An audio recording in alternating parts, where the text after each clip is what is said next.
3, 40대들 네. 지금 이제 회사의 대리, 과장 그리고 더 음. 뭐 나간다면 부장님들인데 이분들이 아직도 무주택자이신 분들이 있어요. 네.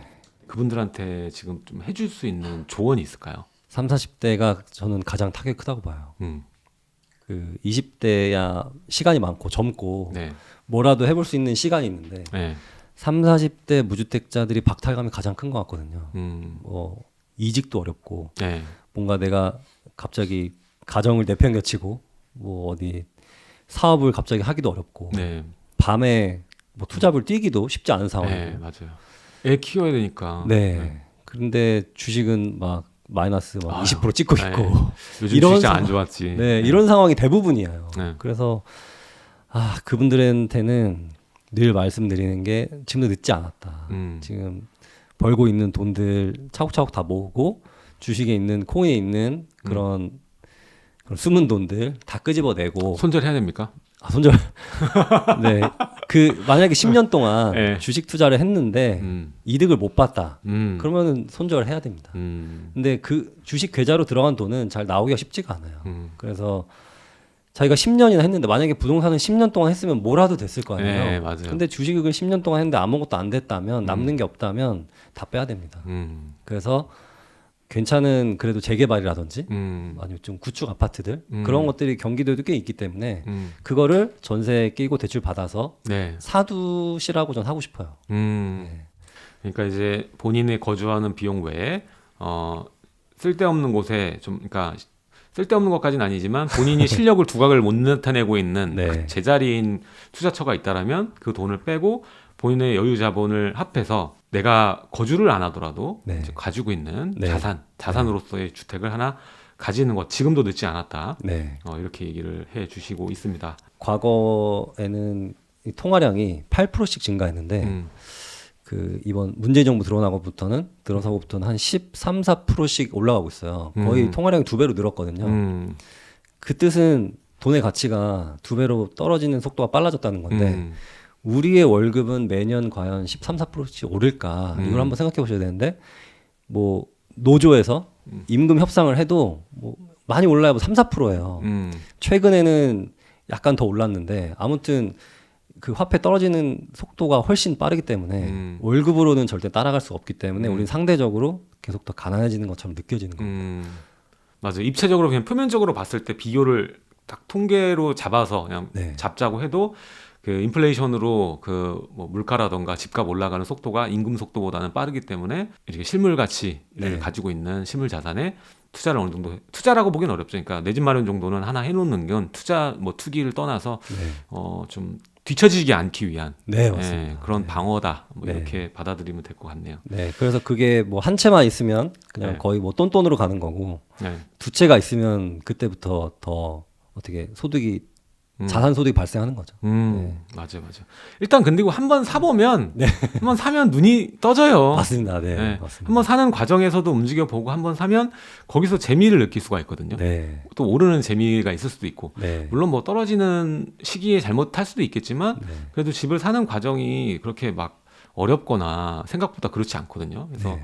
그런 걸 찾아가면서 본인이 뭔가 뭐 나의 그 전 재산이 될 수도 있고 일정 자산이 될 수도 있는데 하여튼 그거를 찾는 행위 자체가 재미있고 또 오르게 되면 거기서 재미 느끼고 또 찾게 되니까 하나 하기가 어렵지 하나 하는 사람은 뭐 하나로 끝나지 않습니다. 네, 그런 네. 얘기를 좀 하고 싶네요. 아직까지 이거 3040 분들은 못 느끼고 있는 분들도 있잖아요. 그래서 뭐 회사의 동기분이나 주변에 뭐 외제차 또 타시고 요즘에 뭐 차 도로 보면은 반은 외제차니까요. 맞아요.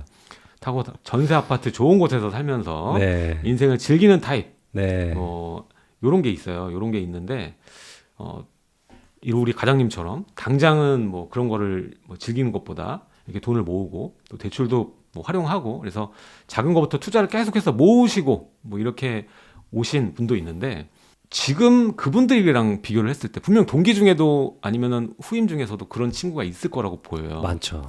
그랬을 때 지금 딱 시간이 어느 정도 흘렀을 때 어떤 것 같아요? 표면적으로 비교하자면 그분들은 한 300만 원짜리 가방에 뭐 300만 원짜리 지갑에 뭐 한 10만 원이 들어 있어요. 네. 근데 자산이 있는 사람들은 10만 원짜리 지갑에 음. 몇 천만 원이 들어있죠. 음. 네, 그래서 그게 다른 것 같아요.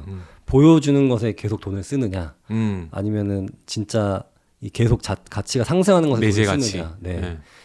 이 두 분류로 명확히 나뉘는데 입사를 하게 되면 대부분 사람들이 요즘 신입 사원들은 보통 3시리즈를 사더라고요. 입문용이죠. 네, 입문. 아, 네. 뭐 새 차로 사는 사람도 있고 중고로 사는 사람도 있고 네. 3시리즈를 산 다음에 뭐 결혼을 해서는 월세로는 절대 못 산다. 자존심이 있지. 그래서 어디 전세로 살게 됩니다.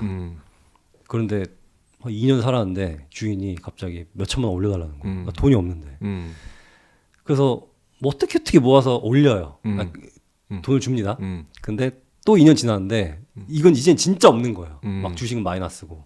그래서 차를 팔진 못하겠고 협의 끝에 좀 약간 멀리 가게 됩니다.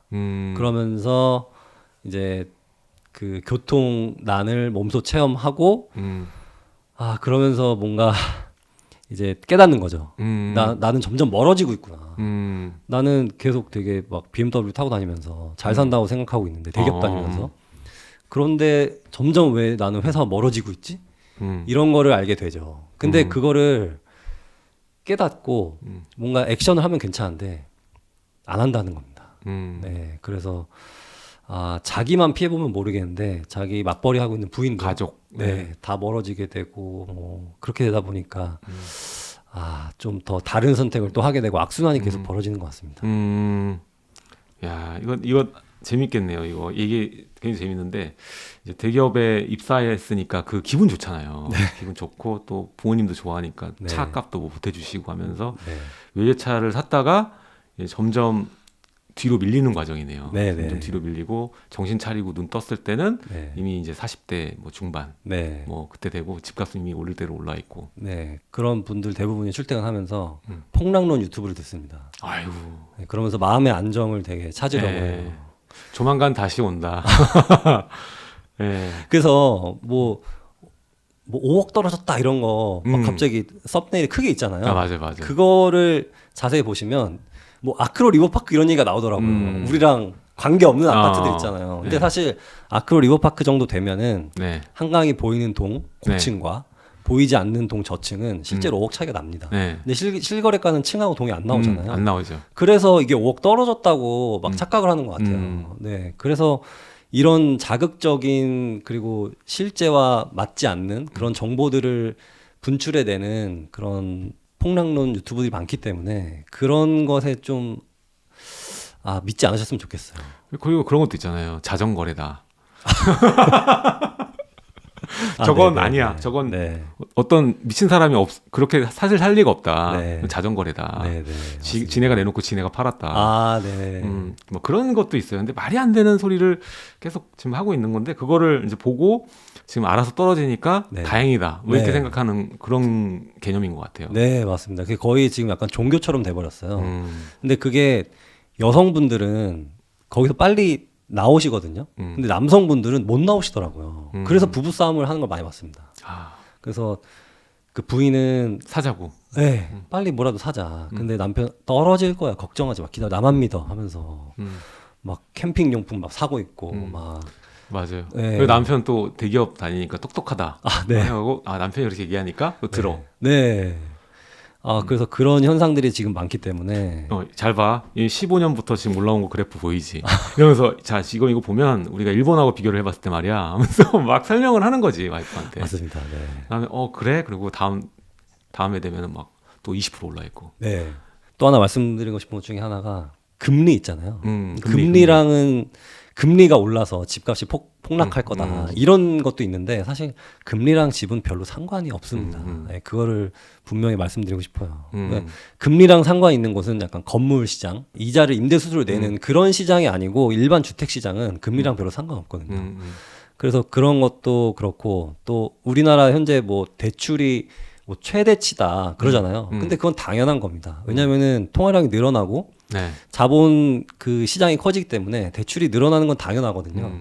대출이 줄어든다는 게 오히려 경제 안 좋은 네, 신호예요. 맞아요. 네, 그런데 그 폭락론 유튜브에서는 이 지금 가계부채 터진다. 네, 이게 뭐 폭발한다 막 이러니까 되게 거기에 더 믿으시는 것 같아요. 그걸 그렇게 생각해야 돼. 화폐 가치가 그만큼 떨어졌기 때문에 네. 그 빌린 그 금액 총량으로 볼 게 아니라 그건 우리 전 국민이 빌린 돈이니까 네. 몇 조 이렇게 나오니까 비싸 보이겠지만 지금 이미 전세가가 1.5배로 오른 상황에서 필요한 요구 화폐는 이만큼 또 늘어난 거잖아요. 맞습니다. 네. 그걸 생각 안 하고 그렇게 그냥 평균적으로 얘기해. 이거는 아까도 말씀하셨지만 5년 전 기사, 5년 전 기사도 계속 가계부채 얘기 나와요. 아, 네, 네. 맞아요. 그거 계속 왜 안 터질 거야? 그거 계속 나오는데 매년. 예, 그걸 좀 생각해 봐야 되고 아까도 말했지만 통화량 우리나라도 뭐 10몇 퍼센트 아까 얘기하셨지만 미국은 코로나 이후에 역대 돈을 찍어낸 역사 이래다가 최대 양을 지금 맞습니다. 풀었기 때문에 2년 만에 네. 그게 이제 시장에 유입되는 것이 이제 당장 끝이 아니라 좀 상당 기간 동안 계속 시장을 돌면서 유입이 될 건데 네. 당연히 이제 초반에 유입되는 건 자산 시장이고 물론 이제 금리를 올리게 되면은 자산 시장에 유입되는 양이 또 제어될 수 있고 뭐 하지만 아까도 금리 인상 얘기하셨지만 금리 인상하는 목적이 뭔가가 중요한 것 같아요. 네. 지금 돈이 정말 귀해서 네. 금리 인상하는 거냐? 아니잖아요. 네. 그냥 물가 방어하려고 금리 네. 올리는 거잖아요. 물가 어느 정도 안정된다 싶으면 그대로 냅두겠죠. 네. 그래서 이게 금리가 계속 파죽지세로 올라갈 거라고 좀 그런 생각을 가지고 이 자산 시장을 바라보지 않았으면 좋겠고 지금이 이제 고성장 시대면 모르겠으나 네. 저성장 시대니까 좀 화폐 가치 하락과 구매력에 대해서 좀 생각해 볼 때가 아닌가 이런 생각을 해 봅니다. 네, 그리고 또 일본 폭락 음. 그 시장에 그 또 믿음이 있으신 분들이 있는데 네. 일본은 당시 대출을 만약에 10억짜리 사면 15억 원어치를 해주고 네. 뭐 20억짜리 좀 30억 원치를 해주고 대출을 그렇게 많이 해줬죠. 근데 우리나라는 대출 받기가 굉장히 까다롭잖아요. 네. 신용대출 특히 진짜 소득이 탄탄해야 되고 그런 주담대도 뭐 40%밖에 안 나오고 그런 제한을 굉장히 많이 해왔기 때문에 대출은 지금 굉장히 안정된 상태라고 보시면 됩니다. 그래서 대출이 너무 많으니까 터질 거다. 뭐 이런 말은 안 믿었으면 좋겠어요. 그리고 그거잖아요. 요즘에 이제 슬슬 정권 바뀌니까 네. 은행들도 이제 우대금리 다시 주고 네, 네. 기조 바뀌고 있잖아요. 네, 그러니까 맞습니다. 이런 것도 네. 좀 차관하셔야 되고 그 작년 하반기부터 대출 규제 때문에 약간 그 주택 시장도 발작이 왔었는데 그런 주택들이 사실 긴 시간 동안 또 낮은 가격에 거래될 확률은 좀 낮다고 보여지고 네. 그러니까 여러분들이 지금 판단 잘해서 내 집 마련은 사실 투자도 아니고 투기도 아니기 때문에 맞습니다. 네. 그냥 빠른 시점 안에 하나 뭐 떨어지든 오르든 그런 거 생각하지 말고 살았으면 좋겠어요. 네. 처음 사회 초년 대기업 입사부터 빠지기 쉬운 것들 사실 아까도 얘기했지만 다 비싼 것들이에요. 사람들이 보면 좋아할 것들. 이제 가방, 뭐 지갑 그리고 비싼 것 중에는 집도 있어요. 네. 다 비싼 것들을 사람들이 선호하니까 내 능력이 지금 되는 한 제일 먼저 살 수 있는 거 사는 거지. 맞습니다. 네. 근데 결국 그렇게 하기보다는 나중이라도 좀 더 내재 가치가 훌륭한 것을 사는 것이 좋다. 소비도 나눠서 좀 좋은 지출 그리고 나쁜 지출을 좀 구분할 줄 알아야 된다. 어릴 때부터 이게 잘 선행돼야 나중에 자산가가 될 수 있다. 네. 그리고 또 요즘 막 차를 바꾸시고 싶은 분들이 많거든요. 많죠. 근데 너무 많이 나와. 요즘 전기차도 예쁘게 나오더라고요. 그분들이 지금 착각하시는 게 이거 차 사두면 오른다. 맞아. 요즘에 인플레이션이니까 네. 그것 때문에 요즘에 네. 코로나 때문에도 공장들이 다 멈추고 하니까 네. 차가 중고가 더 비싸요. 네. 그래서 그거를 마치 나 차 잘 샀다. 이렇게 생각하시는 분들이 많은데 이거 조금만 풀리면 다시 확 떨어집니다. 그래서 그런 걸로 이렇게 뭐 현혹돼서 네. 집 포기하지 마시고 차는 그냥 일단 그냥 타시고 집을 먼저 사셨으면 좋겠어요. 근데 그 얘기 진짜 많이 해요. 요즘에 지금 차 계약해 놓으면 나중에 더 비싸게 팔 수 있다. 네. 차도 피가 붙어가지고 뭐 지바겐 이런 거 막 2천만 원씩 아, 네. 붙고 맞아요. 뭐 그러니까 계약은 일단 해놔야 된다. 뭐 100만 원만 걸어놓으면 되니까 네. 그런 얘기 되게 많거든요. 그리고 네.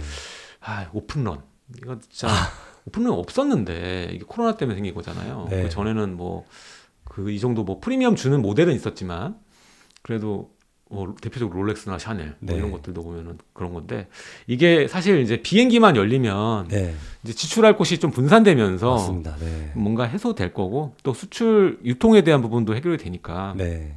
일시적인 현상인지 장기적인 현상인지 이런 걸 좀 이해하시면서 소비를 하셨으면 좋겠습니다. 근데 이제 대기업 부장 정도 레벨이면 아까도 말했지만 이제 경제적으로 보면은 이제 연봉이 되잖아요. 네.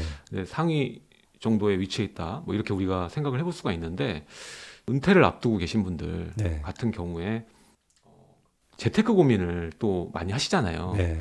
분명히 본인은 부장 정도 레벨이고 뭐 소득도 되고 경제적으로 위치도 돼 있는데 네. 왜 이런 고민을 하고 있을까요?